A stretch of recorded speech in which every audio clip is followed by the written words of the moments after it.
What's up guys, Dylan here. I've been playing this new game called Grime. This is a first impressions video, meaning I haven't beat the game, but I played enough to feel like I can give my thoughts on it and tell you whether or not I think you should buy it. Anyway, here's what I'm thinking about the game so far.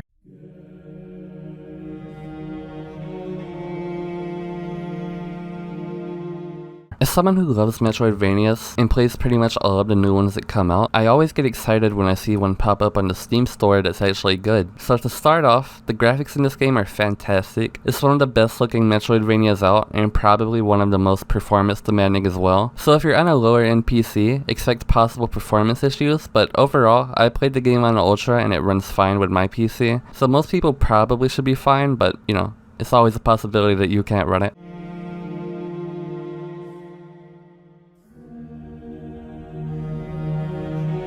The world of Grime is extremely interesting. From the very start you want to learn more, and if you're into lore, you're going to be reading the description of every item in the game and trying to find out as much as you can. There isn't really much direct storytelling, but rather storytelling through the world, enemies, and characters you meet as you venture through the game.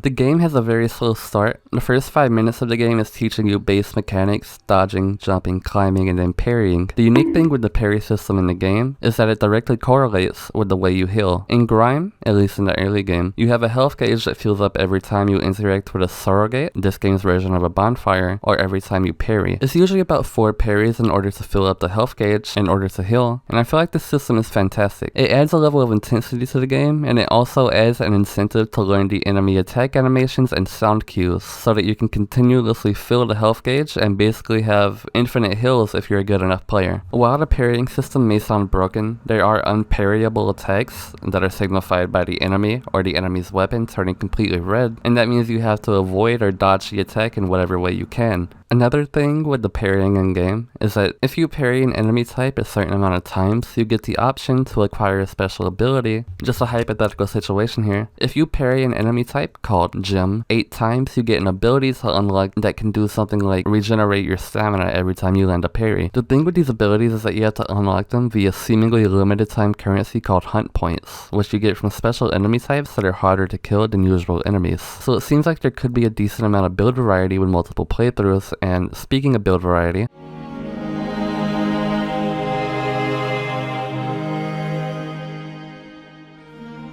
the leveling in this game is very similar to Dark Souls. You can have a dex build, a strength build, and so on. You use this game's equivalent to Souls to level up, but unlike Dark Souls, when you die you don't lose that currency, but something called Ardor. I don't fully understand what Ardor is yet because I just unlocked it, but I imagine it's pretty important because it's the one thing you lose when you die. I might make a follow-up video later on this if this video has good reception, so maybe I'll talk about that then. 1 hour in, gearing in Grime seems pretty fun. I found 4 weapons and a complete armor set that was hidden around the first zone, and the weapons all feel unique and the gear looks nice. There's also an upgrade system in the game that I haven't used yet, but I found materials for. So you could probably make some really busted weapon builds, like a build that focuses on one specific weapon that you enjoy using instead of having to switch out for whatever has the most damage, which can be a pretty common issue in Metroidvanias.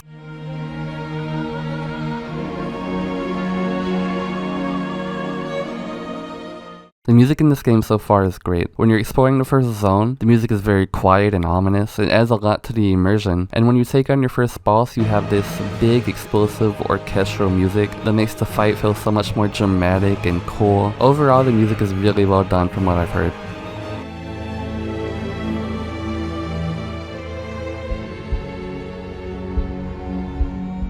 So, after all this talking, would I recommend Grime? If you're into Metroidvanias and want a new experience, definitely. If you're not really big into the genre, but want to try it out, I think it's actually a pretty good starting point. It's not crushingly difficult, but it also has challenges that you have to overcome and mechanics that you have to learn. It's a great experience for newcomers and veteran players of the genre. If you liked the video, please consider subscribing, maybe press the thumbs up button under the video, and also, maybe leave a comment down below. It helps when it comes to getting my videos out there and growing the channel. Anyway, bye.